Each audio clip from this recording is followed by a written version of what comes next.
Olá pessoal, sejam bem-vindos a mais uma aula do nosso curso de Arduino. E na aula de hoje nós vamos falar sobre plataformas de IoT.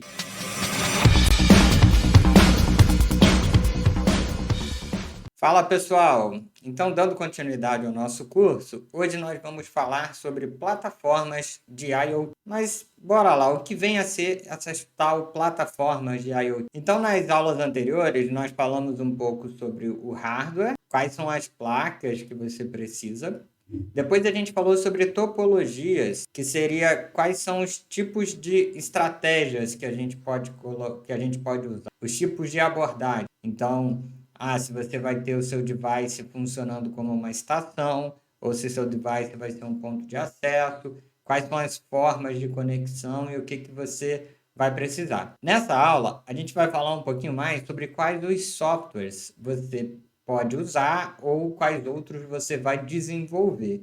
Então, quais são as plataformas, quais são as tecnologias. Essa aula vai ser bem legal, porque vocês vão poder ver a aplicação de muitas coisas que vocês aprenderam nas outras disciplinas do nosso curso. Então, segura na cadeira aí, não se assustem, porque em alguns slides vocês vão ver muitas coisas, mas fiquem tranquilos, porque no decorrer do curso vocês vão entendendo melhor cada um desses componentes da nossa arquitetura. Então vamos lá sobre plataformas de IoT. Eu selecionei dois modos de operação do nosso ESP32 para a gente usar nas ilustrações sobre as plataformas. Então a gente em alguns momentos vai usar essa abordagem aqui do modo AP e em alguns outros momentos ele como estação. Então vamos lá, vamos começar por aquela topologia que nós falamos na aula anterior, de você ter o ESP32 funcionando como um AP, um Access Point, um ponto de acesso. E eu tenho um celular que está aqui do meu lado direito, que eu vou me conectar à rede sem fio compartilhada, disponibilizada pelo meu ESP32. Então vamos começar a separar aqui em áreas, né? Então eu tenho aqui o ESP32, que nessa abordagem está funcionando como um servidor, e tem o meu celular funcionando como um cliente. Então, o que eu posso usar para desenvolver o meu software, né? A minha solução aqui de IoT que roda aqui no servidor. Nesse curso, nós vamos usar o Arduino IDE. A gente tem como usar o ESP32 com o framework originalmente feito para o Arduino. Isso é uma mão na roda, funciona muito bem, funciona para várias aplicações, mas a gente também tem outras opções que eu vou discutir logo na sequência. Pessoal, para ilustrar aqui, a gente pode fazer esse web server usando várias linguagens diferentes. A gente pode usar o próprio framework do Arduino, que é o que a gente vai usar nesse curso, mas eu poderia usar o Python e poderia usar o ESP-IDF, que é o framework nativo da ESP, né? Da ExpressIF, que é a fabricante dessa placa. Qual é a diferença, pessoal? Para as aplicações mais avançadas, você provavelmente vai usar o ESP-IDF. Você vai conseguir arrancar o máximo de recursos dessa placa. Para as aplicações mais simples, você pode usar o MicroPython, que oferece, de acordo com alguns benchmarks, uma performance quase tão boa como usar o C aqui no. E para os casos medianos, que é a maior parte dos casos, caso você já saiba Arduino e queira continuar usando o Arduino, você pode usar o framework do Arduino. Então vamos lá.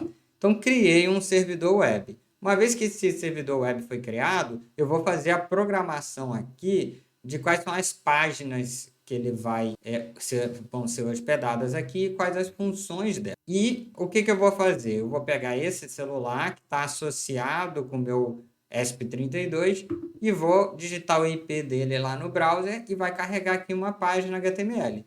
Você que vai programar, usando seus conhecimentos de desenvolvimento web, você que vai programar tudo que está aqui e o ESP32 vai servir essa página. Se a gente for fazer uma alusão, o que vai rodar aqui é mais ou menos a mesma coisa que vocês fazem lá no servidor com PHP. A diferença é que aqui o seu servidor vai ser o próprio ESP32. Você vai programar aqui o seu HTML, CSS, JavaScript, e essa página que você fizer ser exibida por aqui, ela pode ser usada por vários dispositivos. Não só por esse celular, mas por notebook ou por... Então, essa é uma das abordagens, a mais simples e uma das mais comuns quando a gente usa a ESP32. Com a desvantagem que a gente já sabe de que enquanto o celular estiver associado a esse dispositivo, ele não vai ter acesso à internet. Vamos pensar agora com uma topologia parecida, mas com a diferença que agora a gente colocou um access point aqui no meio. Então agora eu estou usando o roteador da minha casa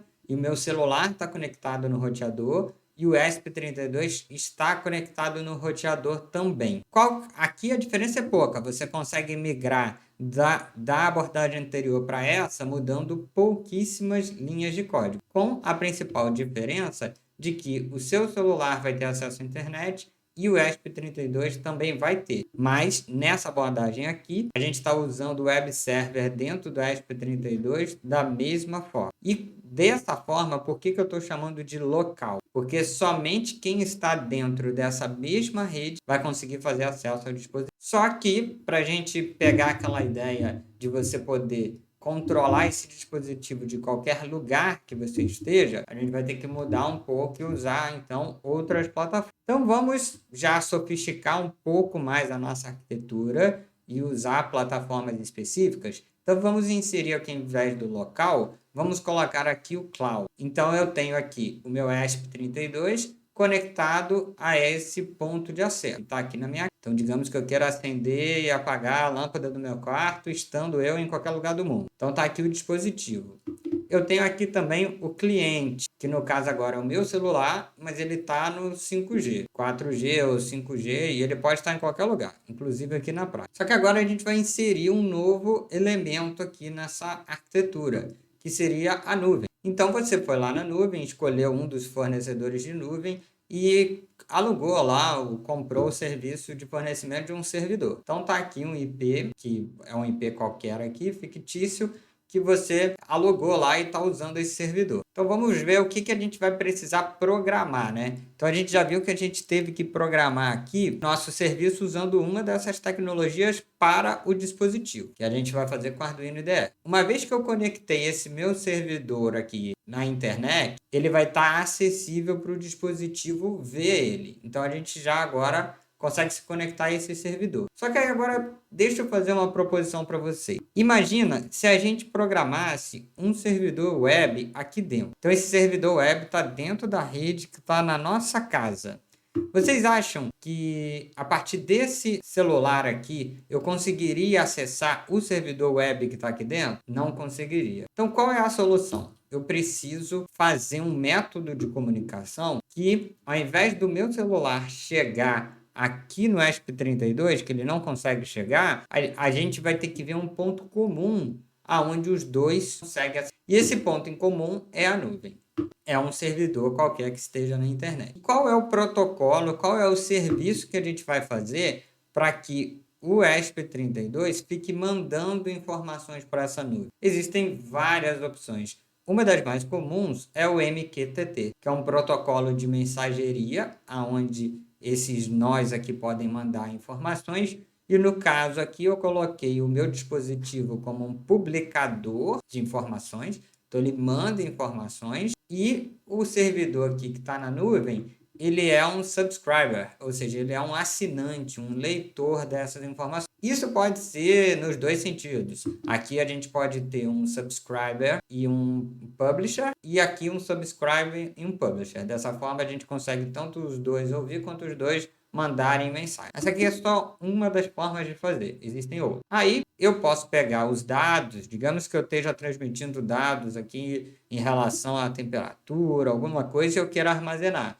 Então, de posse desse servidor, eu consigo armazenar esses dados. Então, essa é uma coisa legal. Se você tivesse apenas no dispositivo, você teria que ter um cartão de memória, alguma coisa para armazenar os dados aqui. E dependendo do volume, você ia perder esses dados e ia chegar no limite. Quando você se conecta à nuvem, você passa a ter geralmente um espaço de armazenamento aqui muito maior. E aí você pode usar esses dados para outras aplicações. Então, você pode armazenar num banco relacional ou num banco não relacional. Depois, você vai precisar de um servidor web, que pode ser o Apache ou o Nginx, que são os mais conhecidos. E uma vez com isso resolvido, você consegue já servir uma página e exibi-la aqui. Aí aqui vocês vão ter que usar uma tecnologia, uma linguagem de programação, um framework, para fazer o back-end de você. E para quem fez já a disciplina de desenvolvimento web, sabe que um back-end é aquela parte da minha aplicação web que roda no servidor. Então agora olha como está fechando aqui o curto-circuito de tudo que a gente já estudou nesse curso. Então agora vocês estão usando a parte aqui de Arduino com eletrônica, se conectando, usando o conhecimento de vocês de redes de computadores, se conectando a um servidor que pode estar escrevendo direto no banco de dados, ou escrevendo no MQTT e do MQTT passando para o banco de dados, ou assim, usando um programa em PHP ou em Node.js, recebendo esses dados e gravando no banco de dados. Depois disso tudo, você consegue agora criar uma página na web. Aí ela não precisa ser um IP, pode ser um domínio, algum nome que você coloque. E quem acessar esse site vai conseguir ver, através dessa infraestrutura de nuvem, através de uma página PHP que você fez, que vai no banco de dados, vai poder exibir as informações aqui no celular. Então, essa é uma estratégia, e aqui a gente viu todos os detalhes dela, e acaba sendo uma abordagem simples de ser implementada. Notem que nessa abordagem você tem desenvolvimento no dispositivo, você tem programação na nuvem, mas aqui no cliente você ainda não escreveu código nenhum aqui no cliente. O que você tem é o HTML e o CSS que são fornecidos pelo servidor web e rodam aqui. E agora partindo para a última, quase última abordagem, qual vai ser a diferença? A gente vai manter essa inteligência do dispositivo, a inteligência da nuvem, só que agora a gente vai acrescentar mais uma camada de inteligência que vai ser o nosso aplicativo. Então agora no aplicativo, vocês também já estão aprendendo envolvimento móvel multiplataforma. Vocês têm o React, vocês têm o Flutter, o Ionic, que são opções de framework de desenvolvimento de aplicativos. Só que agora a gente vai acrescentar mais um componente aqui, que vai ser uma API REST. Então, com isso, o nosso back-end que está rodando aqui na nuvem, ao invés de fornecer páginas HTML prontas, ele vai fornecer somente os dados. E essa inteligência de fazer as telas, essa inteligência de colocar os botões, vai ser programada toda no aplicativo. Com isso, por isso que os aplicativos com esse tipo de abordagem costumam ter uma experiência de interação com o usuário melhor, porque a parte de renderização de tela e tal é toda feita no aplicativo, o tráfego de informação com a nuvem é menor. Então, com isso, a gente fecha aqui esse curto-circuito de várias opções de desenvolvimento de soluções de IoT, usando ou não usando a nuvem. Para colocar aqui mais um pouquinho, um chorinho aqui com mais informações, esse mesmo tipo de arquitetura, ao invés de um aplicativo, a gente pode fazer um game. Então pode ser um jogo que você fez em Unity, que rode no celular, que rode no notebook, que consuma uma API feita por você, que use dados coletados, produzidos por algum dispositivo que você tenha feito. Você pode usar o Unity, ou para aplicativos ainda, você pode usar abordagens um pouco mais simplificadas de programação em blocos, que seria o MIT App Inventor ou o Codular, que são frameworks também para desenvolvimento de aplicativos. E por último, eu vou contar também sobre uma opção que é no code, ou seja, você não vai precisar programar, você vai estar submetido a limitações dessa plataforma, mas é uma boa forma também de se começar. Então você pode baixar o firmware da Blink para ESP32, instalar no seu dispositivo, você pode fazer isso usando o Arduino IDE também. Você pode instalar o aplicativo do Blink no seu celular e pode também usar a nuvem do Blink ou instalar o servidor do Blink na sua própria nuvem. Então, com apenas um software, você também consegue fazer uma aplicação de IoT. É claro que com várias limitações. Voltando para essa arquitetura que é a mais completa, aí aqui, pessoal, aqui o céu é o limite. Qualquer coisa que vocês conseguirem imaginar, usando dispositivos, usando aplicativos e usando a nuvem, com esses softwares ou outros softwares, que aqui eu dei só alguns exemplos, vocês vão poder fazer qualquer coisa que vocês imaginarem. Então, com isso, pessoal, a gente termina mais uma aula. Então, um abração e até a próxima aula.